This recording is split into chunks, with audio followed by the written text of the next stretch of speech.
For a parent who is preparing for their child to go into the juvenile detention center, this can often be a scary thought process. It's usually a new experience for the parent and the kid. Oftentimes there are some concerns and some worries that the parent and the child have about what to expect at the juvenile detention center. So hopefully I can alleviate some of those concerns and some of those worries by giving you an idea of what to expect.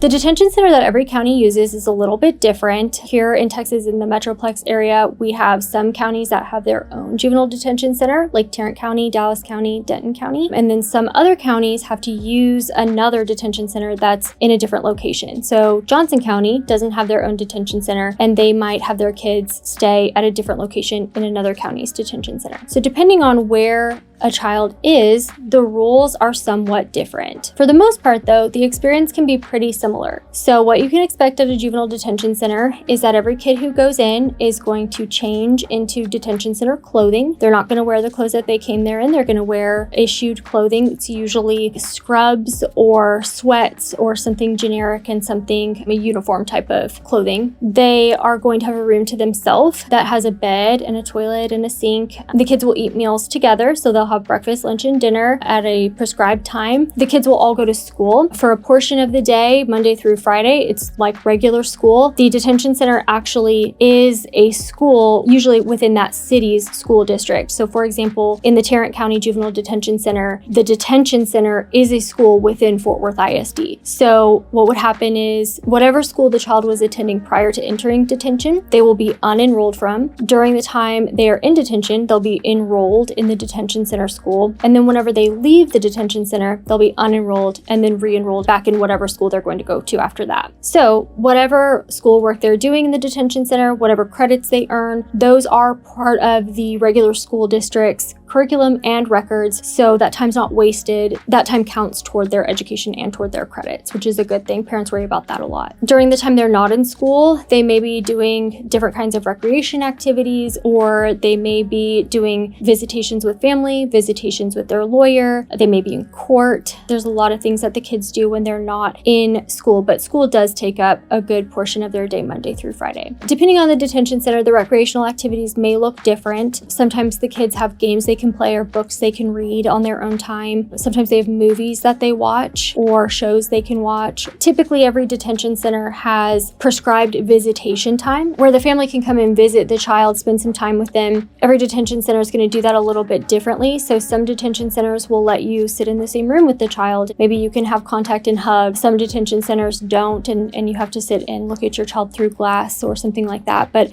every detention center will allow for visitation, assuming that the child isn't otherwise not allowed to have visitation. Maybe if their behavior got very bad or something, they wouldn't be allowed to have visitation, but the detention centers do generally allow for it. The detention centers also allow for phone calls. So a lot of times the kids are able to make a phone call every night or almost every night to their families so that they can continue to talk and have contact with their family. As an attorney, I'm allowed to visit a child in every detention center, and that's regardless of their behavior level. So even if a child's behavior is bad and they're not able to visit with family, an attorney is still always able to visit with their client. It's certainly possible that within some of the units, things may happen and behavior incidents can happen, but for the most part, it's handled quickly and it's taken care of through disciplinary measures. Prison, adult prison, and things that people see on TV can make confinement or detention in a jail-like atmosphere look really scary, and there's a lot of unknown with that. For the most part, the kids that I've seen who get into that kind of behavior trouble or who get into these incidents of, outbursts or fighting, those are kids who been there before. And to be honest, it's not usually a surprise to the family members when those kinds of kids have incidents happen. I don't see a lot of incidents happen with kids who are not the type to fight in the community. They don't just start getting in fights, or they don't get usually picked on or singled out when they're in the detention center. If you have a reason to believe that your child's about to have to enter the juvenile detention center, you're going to want an attorney who's experienced with detention hearings so that your child will have the best opportunity to get released from the detention center as quickly as possible. You also will want an attorney that will talk to you, talk to the family, so that if there's any information they can convey to the court that would be relevant for the court in making the decision to release, they're able to get all that background information and find out those things about the child that may help the judge feel comfortable releasing the child. If you find yourself in this position, give me a call at Varghese Summersett. Our phone number is 817-203-2220.